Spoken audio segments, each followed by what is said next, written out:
नमस्कार, देख रहे हैं आप न्यूज 18 और मैं हूं आपके साथ अंजलि मलिक। देखिए, वैसे तो 24 के चुनाव में अभी तकरीबन 1 साल का वक्त बाकी है, लेकिन सियासत अभी से ही लोकसभा चुनाव को लेकर तेज हो चुकी है।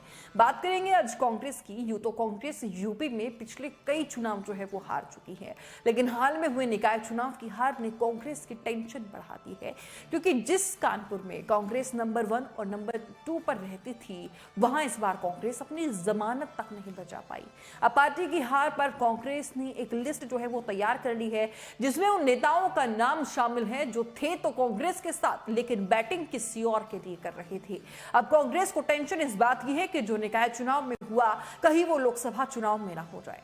उत्तर प्रदेश में कांग्रेस पिछले 3 दशकों से हाशिए पर जा चुकी है। लोकसभा में उसका एक सांसद और विधानसभा में 2 विधायक है, लेकिन निकाय चुनाव में कांग्रेस के खराब प्रदर्शन से उसकी टेंशन अब बढ़ गई है, क्योंकि कांग्रेस ने कई ऐसे भीतर घातियों की अब पहचान कर ली है जो थे तो कांग्रेस के साथ, लेकिन खेल किसी और के लिए रहे थे। यह खुलासा कानपुर कांग्रेस में हुआ है, जहां कांग्रेस का प्रदर्शन पिछली बार के मुकाबले बेहद खराब था, क्योंकि महापौर पद पहले और दूसरे नंबर पर रहने वाली कांग्रेस इस बार जो है तीसरे नंबर पर पहुंच गई और अपनी जमानत तक भी नहीं बचा पाई।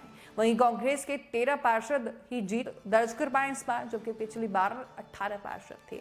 इस खराब प्रदर्शन को लेकर कांग्रेस ने उन चेहरों की पहचान की है जिन्होंने पार्टी के घोषित उम्मीदवारों को पार्टी में रहते हुए भी हराने का काम कर दिया।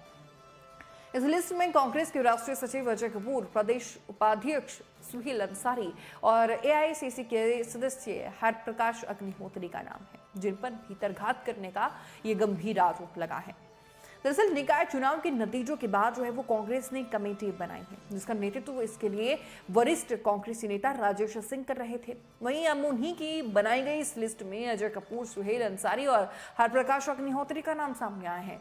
इन सभी को नोटिस भी चस्पा कर दिया गया है कांग्रेस की तरफ से। हालांकि जिन नेताओं पर भीतरघात के आरोप लगे हैं, वो खुद को कांग्रेस का सच्चा सिपाही बता रहे हैं और भीतरघात के आरोप को एक सिरे से खारिज कर रहे हैं। अब सवाल बड़ा है कि क्या कांग्रेस भीतरघात करने वाले नेताओं को, उनके ऊपर अब कड़ा एक्शन लेगी, या फिर बात सिर्फ नोटिस से लेकर नोटिस पर ही खत्म हो जाएगी? क्योंकि सवाल सिर्फ कानपुर का नहीं है, बल्कि अमेठी और रायबरेली का भी एक बड़ा सवाल है, जहां कांग्रेस उम्मीद के हिसाब से प्रदर्शन नहीं कर पाई। बहरहाल अब जिस तरीके से अपनी खोई हुई जमीन को तलाशने के लिए राहुल गांधी, प्रियंका गांधी एड़ी चोटी का जोर लगा रहे हैं, अब देखना दिलचस्प होगा कि 24 के चुनाव में क्या कुछ जो उनकी उम्मीदें हैं कांग्रेस की, वो उन पर खरी उतरते हैं, क्योंकि गठबंधन की भी बात सामने आ रही है।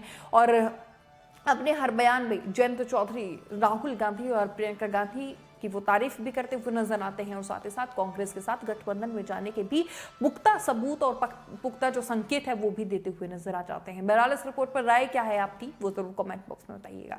नमस्कार।